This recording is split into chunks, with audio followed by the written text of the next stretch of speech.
Gosto muito de uma fala do Jorge Timmerman, nosso professor do Sul. Ele fala o seguinte: de fato, a permacultura ela não existe de uma forma tangível. O que existem são permacultores e permacultoras.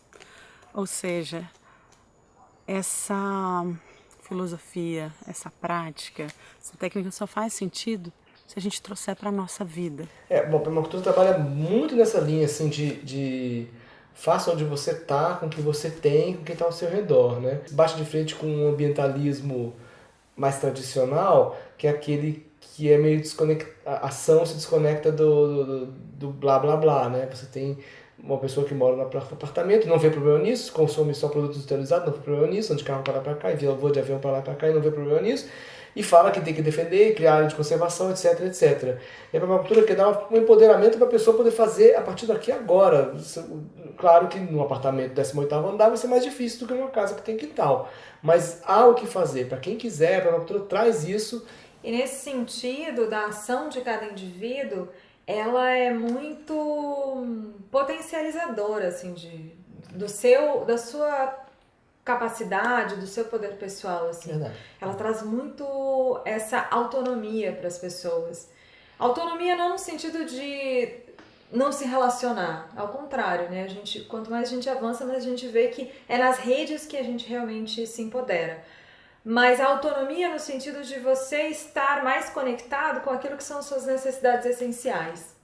Então, mudar um pouco a lógica de eu trabalho para conseguir dinheiro para comprar tudo que eu preciso.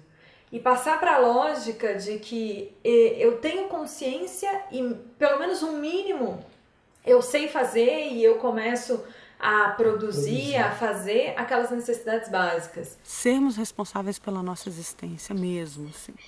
Então, eu me conectar com de onde vem o meu alimento. E Bill Mollison dizia que a nossa primeira revolução precisa ser nos nossos jardins, né? E que se todo mundo plantasse no seu 60 centímetros quadrados de horta num apartamento ou nos seus quintais, a gente já começaria a ter uma produção de comida que poderia até ser partilhada nas vizinhanças. E se todo mundo se apropriasse dessa ideia e se conectasse com aquilo que pode produzir, com o seu potencial de apoiar um agricultor familiar que está do lado dessa cidade, a permacultura ela é o potencial da ação de cada um. Então, eu tenho conhecimentos de como construir minha própria casa. Eu começo a colocar a mão na massa, literalmente, né? Resgatando construções mais naturais. E eu começo a plantar meu alimento, eu começo a me relacionar com o agricultor que produz alimentos, né? E tem uma relação direta. Começa a produzir energia, houver formas também de economizar energia. Então, uma série de estratégias que você começa a adotar tendo essa relação direta, né, com quais são as suas necessidades básicas. E também na relação com o dinheiro. Você trabalhar numa perspectiva mais de economia solidária, de consumo crítico, consciente. Então, todas essas áreas... Quando você começa a exercer esse papel, dá um sentimento de poder pessoal. Porque você se torna cada vez menos dependente de ter um emprego, né? De ter um emprego onde você vai ganhar dinheiro e ponto. Então, você começa a ver que você pode sim assumir as suas necessidades pessoais e você começa a vislumbrar um mundo, assim, muitas pessoas fazendo isso, possibilidades de redes onde você pode se conectar. Então, fortalece muito o indivíduo, né? O crescimento pessoal do indivíduo. Nesse sentido, é um grande rompimento. Assim, né? Entender que o poder é nosso mesmo e que começa da gente para a gente.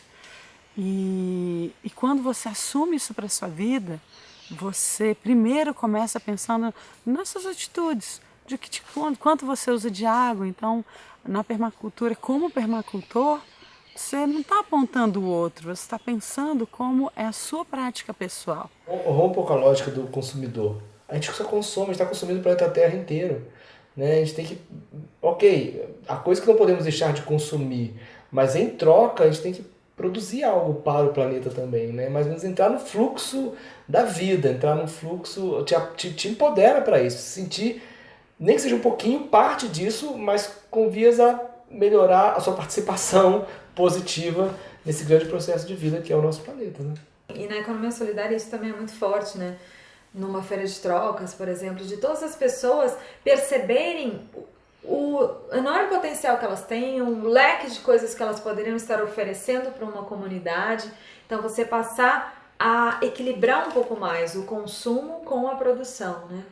Passar a ser uma pessoa que contribui mais para a comunidade, né? Então, usar bem a água, escolher bem com quem você se relaciona, como você se locomove. Então, primeiro é partir da própria pessoa. E se a gente está partindo da própria pessoa, a gente também está entendendo como a pessoa se relaciona socialmente. Então, como que eu me relaciono na minha comunidade, com os meus vizinhos, com a minha família, com o meu círculo de amigos. E a gente vai ampliando como se fosse uma gota que cai e irradia e que vai ampliando, e que primeiro você parte daquele ponto inicial. E a partir daí a sua ação ela pode ser muito mais ampla, pode chegar em nível de política pública, de influência macro, mas primeiro o poder vai para as pessoas e de dentro delas também.